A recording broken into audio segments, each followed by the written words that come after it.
Kembali kepada Adam alaihissalam.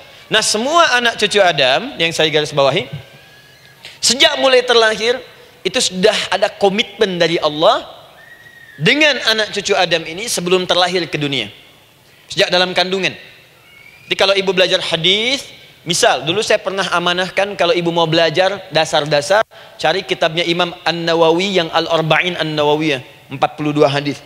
Hadis keempat, ya paling kiri sebelah atas di kitabnya, dari Abdullah bin Mas'ud radhiyallahu taala anhu, ya. Qala Nabi sallallahu alaihi wasallam bahwa shadiqul masduq. Nabi SAW pernah menyampaikan sedangkan beliau orang benar dan dibenarkan. Kapan perjanjian ini dibuat? Dalam usia kandungan 4 bulan. Dalam kandungan. Inna ahadakum yujma'u fi batni ummihi. Setiap kalian yang akan terlahir dari anak cucu Adam, kecuali Adam, Bu, ya. Ingat, kecuali Adam, kecuali Hawa, karena ini asal mula manusia keduanya. Tapi keturunan Adam dan Hawa akan mengalami proses yang sama. Dikandung dulu ibundanya, kemudian terlahir. Adam tidak dikandung, ingat, Adam tidak ada bapak, Adam tidak ada ibu. Langsung diciptakan wujudnya oleh Allah Subhanahu wa taala dari bahan dasar yang sama dengan manusia. Ya, karena itu saya pernah ditanya, pernah berdialog, ya, Ustaz, ini spesial Nabi Isa ini. Ya, spesial, Yesus Al-Masih Nabi Isa spesial. Karena itu diangkat sebagai Tuhan. Apa yang spesial? Kata beliau, karena ini bisa menghidupkan yang mati. Yang kedua, ini lahirnya beda dengan orang biasa. Bagaimana lahirnya? Tanpa bapak. Ibu saja tanpa bapak. Mana ada manusia yang lain seperti ini? Saya bilang, Adam lebih spesial lagi. Lahir tanpa ibu, tanpa bapak. Kenapa nggak jadi Tuhan? Tapi kan Adam nggak bisa menghidupkan yang mati. Dengan izin Allah, maaf, Nabi Ibrahim lebih canggih lagi. Buka Quran surah kedua, ayat 260, paling kiri sebelah atas. Wa idh qala Ibrahim rabbi arini kaifa tuhyil mauta qala awalam tu'min qala bala walakin inna qalbi. Ketika Ibrahim bermohon kepada Rabbnya, ya Allah, tolong tunjukkan kepadaku bagaimana cara menghidupkan yang mati. Kata Allah, kamu masih nggak yakin? Kata Ibrahim, saya yakin, saya yakin-yakinnya, cuma supaya hati saya tenang, buktikan kepada yang lain tentang kuasamu. Kata Allah, gampang. Lalu Allah berikan kemudian satu ketentuan sama persis dengan Nabi Isa, cuman prosesnya lebih canggih. Kalau Nabi Isa tepuk mayatnya, bangun, bicara. Nabi Ibrahim kata Allah, nih ambil burung, potong-potong dulu, dicincang dulu. Sudah dicincang kemudian, mayatnya disimpan, jasadnya di tempat bukit yang berbeda.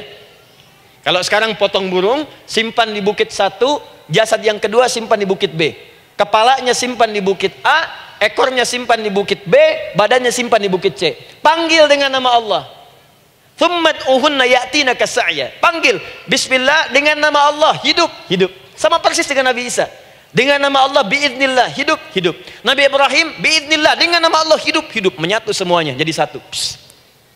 Kalau Nabi Isa kemudian ada yang menduga sebagai Tuhan, kenapa Nabi Ibrahim tidak angkat jadi Tuhan? Paham ya? Nah, ini menunjukkan bahwa ada pola pemikiran yang harus dikembalikan supaya benar cara memahaminya. Jelas sampai sini? Maaf saya sedikit agak lompat ya. Saya kembalikan kemudian, perhatikan sini. Inna ahadakum yujma'u fi batni ummihi. Karena itu semua anak cucu Adam, beda dengan Adam, akan proses lahirnya dikandung dulu di perut ibundanya. Fokus baik-baik. Arba'ina yauman nutfah, 40 hari pertama baru kemudian proses antara spermatozoa dengan ovum berproses. Thumma yakunu mithla dzalika, kemudian alaqah, 40 hari yang kedua jadi alaqah, zigot yang menempel di dinding rahim. Thumma yakunu mithla dzalika mudghah, 40 hari ketiga berbentuk mudghah, sudah mulai berbentuk daging sekeratan, ada bentuknya. Dan usianya sudah 4 bulan, 40 hari ketiga, 120 hari. 120 hari. Thumma yursalu ilaihil malak, kemudian diutuslah malaikat, fayanfukhu fihi ruh, maka ditiupkan roh ke dalamnya. Jadi ingat, kalau di antara sini, di antara kita ada ibu misalnya yang tengah hamil, tengah mengandung, ingat baik-baik, atau keluarganya, kerabatnya, usia 4 bulan itu roh sudah ditiupkan. Di kandungan sudah ada rohnya. Hati-hati ya. Berapa bulan? 4 bulan. Karena itu nanti ada ayat dalam Al-Quran, Quran surah ke-7 ayat 189. Di posisi ini harus banyak berdoa dan beramal soleh. Ingat ya, berdoa, beramal soleh, minimal minta kepada Allah. Da'awallaha rabbahuma la in ataitana shalihah lanakunanna minasyakirin. Minta banyak kepada Allah, ya Allah jadikan anak saya anak yang soleh, jadikan anak saya anak yang soleh. Dari usia itu 4 bulan sampai ke atas menjelang lahiran. Nanti diiringi oleh amal soleh kedua orang tuanya. Ini sudah penelitian dokter muslim, khususnya di Asia Tenggara. Saya diskusi dengan seorang dokter muslim. Ternyata ada korelasi amal soleh yang dikerjakan kedua orang tua, ayah dan bunda atau calon ayah dan bunda kepada anak yang sedang dikandung, yang belum dilahirkan. Jadi kalau orang tuanya rajin baca Al-Quran, itu berpengaruh ke anak, Bu. Dan penelitian terkini itu mempercepat anak itu menjadi seorang penghafal Quran ketika lahir. Ya, pernah satu kali dibacakan Al-Quran, posisi janin itu berubah. Seperti sujud gitu. Itu penelitian sudah di MRI waktu itu dilihat ya, kelihatan. Jadi ada korelasi antara kesolehan orang tua dengan kesolehan anak yang sedang dikandung. Hati-hati ya. Tapi yang penting diketahui adalah dalam usia kandungan 4 bulan itu disebutkanlah isyarat di Quran surah ke-7 ayat 172 terjadi perjanjian komitmen dengan Allah Subhanahu wa taala. Apa perjanjiannya? Wa idh akhadha rabbuka min bani adama min zuhurihim dzurriyyatahum wa ashhadahum ala anfusihim. Lihat perjanjiannya, saya fokus di kalimat ini, alastu bi rabbikum. Rabb. Apakah engkau akan berkomitmen saat ini bersaksi? Karena kalimatnya bersaksi. Wa ashhadahum, dan mereka bersyahadat, bersaksi, komitmen. Di komitmennya menggunakan kata syahadat di sini. Karena itu nanti setiap bayi yang sudah terlahir dari rahim ibu manapun itu berada dalam keadaan suci karena sudah bersyahadat dalam perut ibundanya. Masih ingat hadis ini? Kullu mauludin yuladu 'alal fitrah. Setiap yang terlahir dari rahim perempuan manapun itu membawa fitrah. Apa di antara fitrah yang dimaksudkan itu? Fitrah keislaman, fitrah mengakui Allah sebagai Tuhan. Itu nanti ada di Quran surah ke-30 ayat ke-30, paling kanan sebelah atas. Quran surah 30 ayat 30.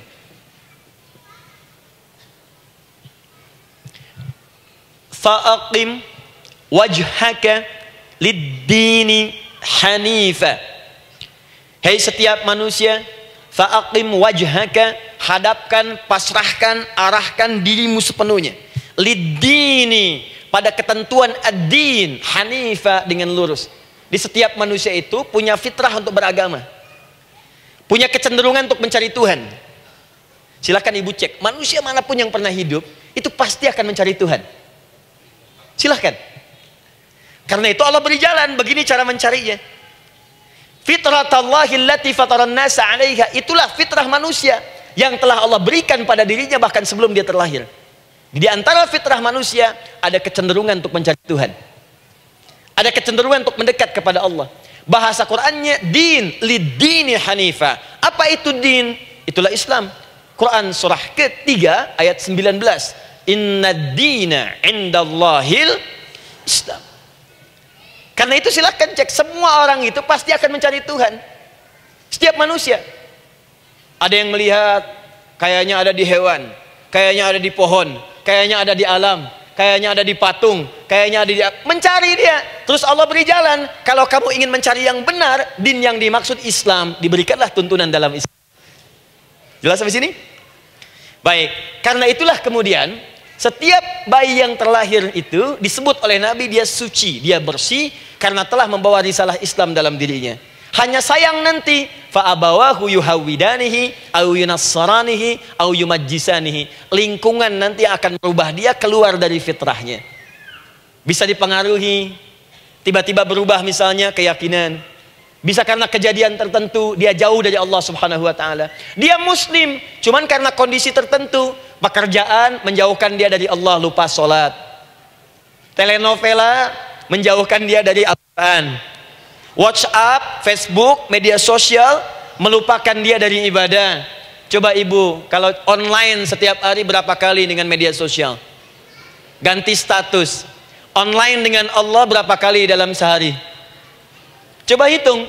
Online dengan Allah yang paling maksimal kan sholat fardu. 5 kali. Kalau 1 kali 5 menit kali 5 cuma 25 menit. 25 menit online dengan Allah. Berapa menit online dengan media sosial yang tidak nyata? Dan cita-cita masuk surga. Ayo sini. Nah, saya belum selesai. Jadi yang pertama, dalam perjanjian 4 bulan ini, pertama ada komitmen bersyahadat menuhankan Allah. Tapi yang kedua, ini yang dahsyat. Perhatikan kalimatnya, fokus. Saat Allah memperkenalkan dirinya dalam kandungan kita, usia 4 bulan itu, dengan nama apa Allah memperkenalkan dirinya? Coba lihat ayatnya. Alastu bi rabbikum, dengan nama Rabb.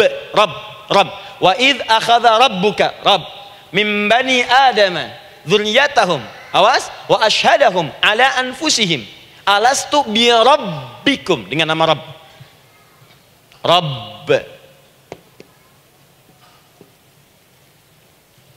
Nah, ibu sekalian, kata Rabb ini itu berasal dari kata ar-rububiyah.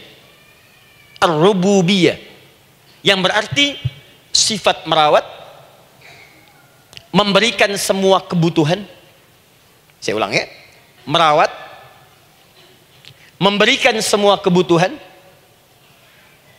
sudah, menyayangi, memaafkan, mengasihi, mengampuni. Masya Allah. Merawat, memenuhi sebuah kebutuhan, menyayangi, memaafkan, mengampuni. Jadi semua hal yang terkait dengan perhatian ada pada kalimat Rabb. Sifatnya disebut dengan rububiyah. Zat yang memperhatikannya disebut dengan Rabb, namanya Rabbun. Baik. Pelan-pelan. Seakan-akan Allah ingin berkata begini, hei, engkau buat perjanjian dengan saya sekarang. Engkau bersaksi, saya sebagai Tuhan, siap bersaksi, menuhankan saya. Nanti ketika kamu lahir, apapun yang kamu butuhkan dalam kehidupan, aku akan berikan. Kamu akan saya rawat. Kalau sakit, kamu saya sembuhkan. Minta sesuatu yang kamu butuhkan, saya akan berikan. Kamu butuh sesuatu, saya akan hadir. Kamu salah minta maaf, saya maafkan. Kamu dosa minta ampun istighfar, saya ampuni. Kamu ingin sesuatu yang lebih baik, saya berikan. Pokoknya semua yang kamu inginkan selama engkau butuhkan itu baik, aku berikan. Kira-kira, maaf Bu ya, maaf sekali. Kalau ada yang nawarkan pada ibu, mau nggak ikut saya? Nanti sebuah kebutuhannya saya berikan. Kalau sakit saya berikan jaminan kesembuhannya. Kalau butuh sesuatu saya berikan. Kalau ingin ini itu selama butuh saya sampaikan. Kira-kira ibu nolak atau ikut? Baik. Ikutnya mikir dulu atau tidak? Tidak. Jangankan yang tinggi-tinggi Bu ya, suami aja nawarkan, mah mau nggak ikut papa? Papa nanti kasih handphone S10. Sama gelang nggak Pak? Ikut ya. Dan tanpa pikir. Dalam bahasa Arab, sesuatu yang disetujui tanpa difikirkan lagi, itu disebut bala namanya. Bala, sekali saja, sekali, ya, tidak 2 kali. Tidak ditambah, tidak dikurangi. Ingat, kalau Allah sudah sampaikan kalimat, jangan tambah, jangan kurangi, ya. Bala, tidak ditambah nga, tidak disebutkan 2 kali. Bala. Ya. Bala itu artinya siap. Ya. Tanpa pikir. Karena memang nggak ada yang dipikirkan lagi. Apa yang mau dipikirkan? Semua kebutuhan dikasih. Semua keinginan dikabulkan sepanjang baik. Kalau sakit ada jaminan disembuhkan. Dikasihi, disayangi, salah dimaafkan. Ya, kalau dosa diampuni, apalagi yang kurang, nggak ada aib, nggak ada yang kurang, sempurna semua. Kita katakan bala tanpa fikir. Karena itu, perhatikan, setiap kita kemudian, ibu sekalian, datang terlahir ke bumi, mengalami kehidupan, fitrah kita setiap mendapatkan kebutuhan, kita akan menyebut nama Allah Subhanahu wa Ta'ala dengan nama yang telah dijanjikan itu. Silakan ibu cek. Bukankah ibu ketika ada kesulitan memohon kepadanya? Ya Allah, tolong sembuhkan ya Allah.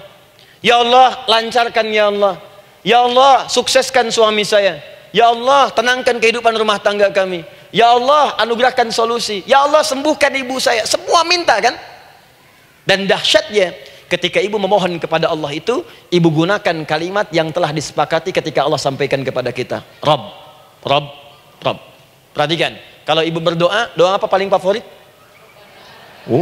Rabbana atina fid dunya hasanah, fil akhirati hasanah, wa qina. Doa apa itu? Sapu jagat. Bu bayangkan, Nabi aja nggak tahu tuh istilah itu sapu jagat. Ibu tahu? Wah, Masya Allah, Indonesia kreatif. Luar biasa. Ada doa sapu jagat, nggak ada doa sapu nggak ada jagatnya, ada doa jagat nggak ada sapunya. Pokoknya luar biasa lah. Ya. Ya, lihat, bukankah kalimatnya dibuka dengan Rabb? Rabbana atina fid dunya sana. Rabbana zalamna anfusana wa illam taghfir lana wa tarhamna lanakunanna minal. La yukallifullahu nafsan illa laha ma kasabat wa 'alaiha mak. Perhatikan, Rabbana la innasina Rabbana Rabb. Ini ayatnya. Sapu jagat Quran surah 2 ayat 201. La yukallifullahu Quran surah 2 ayat 286. Rabbana zalamna Quran surah 7 ayat 23. Yang ingin saya sampaikan, setiap kita butuh sesuatu, kita menyebut namanya dengan kalimat Rabb. Kenapa kita katakan Rabb? Karena Allah sendiri menyebutkan dengan kalimat Rabb. Alastu bi rabbikum, saya nanti adalah Tuhan yang akan memperhatikan kalian, menyayangi kalian. Saya Tuhan yang akan merawat kalian, memberikan semua kebutuhan. Makanya ibu tuh kalau ada persoalan nagih seakan-akan ke Allah. Ya Allah, kan engkau yang berjanji kepada saya. Engkau yang berjanji, engkau yang menepati ya Allah, karena engkau Tuhan. Kalau manusia, dia berjanji, dia yang mengingkari. Dia awali, dia yang akhiri. Tapi engkau beda ya Allah. Kenapa? Engkau berjanji, engkau yang menepati. Quran surah ketiga ayat 9. Innallaha la yukhliful mi'ad. Engkau yang berjanji, engkau yang menepati. Engkaulah awal dan akhir dari semua hal. Engkau mengatakan saya Rabb yang akan memberikan semua kebutuhan. Sekarang saya butuh ya Allah. Engkau berjanji akan menyembuhkan, sekarang saya sakit ya Allah. Engkau berjanji akan memberi solusi, sekarang saya sedang punya masalah ya Allah. Engkau berjanji akan memberikan kesuksesan, sekarang saya sedang menapaki itu ya Allah. Makanya ibu sebutkan kalimat Rabb, Rabb, Rabb, Rabb. Jadi sesungguhnya doa itu adalah fitrah dari setiap manusia, karena mulai dibangun komitmen sebelum dia dilahirkan ke muka bumi. Jadi kalau kita bicara tentang doa, doa itu fitrah kehidupan bagi setiap manusia. Hidup. Sekaligus penanda komitmen yang membedakan antara Khalik dengan makhluk, hamba dengan Allah, manusia dengan Tuhan. Kan Allah katakan saya Rabb ya, saya yang ngasih, saya yang Tuhan. Berarti kita yang makhluk kan, kita yang butuh kan. Allah yang memberi, kita yang butuh. Untuk membedakan mana yang butuh, mana yang ngasih, maka pembedanya adalah doa. Jadi kalau ada manusia yang nggak pernah doa selama hidup, itu tandanya ada yang salah dengan kehidupannya. Karena seakan-akan dia nggak butuh Tuhan. Sebab perbedaan manusia dengan Tuhan itu sebelum lahir, salah satunya ditunjukkan dengan sifat butuh kita kepada Allah. Makanya sekaya-kayanya orang itu pasti berdoa. Manusia paling kaya di muka bumi pun kalau besoknya mau ada pekerjaan atau proyek, dia berdoa dulu tuh. Ya Tuhan, tolong lancarkan proyek ini. Butuh. Pejabat setinggi-tingginya, kalau sudah mau mulai kemudian ada pemilihan, kalau mulai ada kebijakan, kalau mulai ada apapun berdoa juga. Itu tandanya butuh. Butuh. Di setiap manusia itu pasti butuh dengan Allah. Karena itu kalau ada manusia yang nggak pernah berdoa selama hidupnya, itu langsung mendapatkan kecaman dari Allah dan dijamin akan masuk neraka yang paling dalam. Karena seakan-akan dia sudah nggak butuh dengan Allah. Saya ulang ya, saya ulang. Doa itu fitrah hidup manusia yang sekaligus menunjukkan statusnya sebagai hamba. Jadi kalau ibu update status di media sosial, mulai sekarang tuliskan hamba. hamba. Sudah. Mau sifatnya apapun tetap hamba. Ya, mau pejabat, mau orang kaya, mau cukup, mau macam-macam, mau ustadz, mau syekh, mau habib, tetap ujungnya hamba. Dan butuh penghambaan itu diwujudkan dalam bentuk doa. Muncullah Quran surah ke-40 ayat ke-60. Wa qala rabbukum, rabb, selalu rabb. Wa qala rabbukum ud'uni astajib lakum. Innal ladzina yastakbiruna an ibadati, awas, sayadkhuluna jahannam dakhirin. Allahu akbar. Dan Rabbmu berfirman, mengingatkan kembali kepada kalian semua, hei hamba-hambanya, kalau ada kebutuhan, kalau ada masalah, kalau ada permintaan, kata Allah, ayo doa sama saya, minta. Kan kita sudah bikin perjanjian. Makanya Allah katakan, kalau punya masalah, Bu, berdoa, bukan mengeluh. Kalau punya persoalan, Bu, berdoa, bukan bikin status. Rasanya aku tidak sanggup. Ditulis di Facebook. Apain? Terus kalimat Allahnya pun jelas. Minta kepadaku, bukan mengeluhkannya. Kamu tidak seperti yang aku kira. Nungguin komen. Sambil masak, celing ada satu. Ece kunaon. Makin meluas masalah. Untuk abi mas sabar. Sudah. Paham ya? Jadi ini kaidah hidup yang pertama. Sebetulnya sederhana, cuman jarang digunakan gitu. Sederhana, cuman jarang dipakai. Kata Allah kan, kamu doa itu, saya kasih ketenangan. Jadi Bu, gini, doa itu manfaatnya, walaupun solusi belum datang, tapi hati tenang. Tenang. Jadi kalau mau curhat-curhat sama Allah, sampaikan, minta, mohon, berikan. Minimal tenang. Saya kasih rahasia ya. Ini di antara kita saja nih. Lihat sini. Saya hapus dulu deh. Bismillah. Masya Allah. Mau ngapus sendiri, nulis sendiri, penghapus, lari sendiri.